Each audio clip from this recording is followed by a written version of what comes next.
America आने वालों के लिए नई वार्निंग जारी। अमेरिका आने वालों के लिए नई वार्निंग जारी करते हुए वीजा और ग्रीन कार्ड मनसूखी का नया कानून नाफिज कर दिया गया। रिपोर्ट्स के मुताबिक अमेरिका में इमिग्रेशन पॉलिसियों के हवाले से जुलाई 2025 में सख्त फैसला लिया गया है।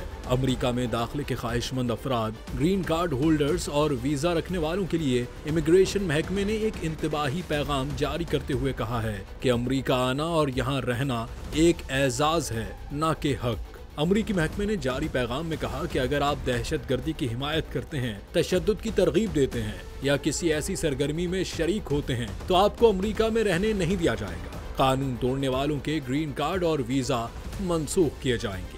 व्हाइट हाउस के मुताबिक अमेरिका में गैर कानूनी तरीके से रहने वाला हर शख्स मुजरिम है, लेकिन ये कार्रवाई सिर्फ गैर कानूनी तारिकीन वतन तक महदूद नहीं, बल्कि ऐसे अफराद भी जद में आ गए हैं जिनके पास दुरुस्त वीजे या ग्रीन कार्ड्स हैं।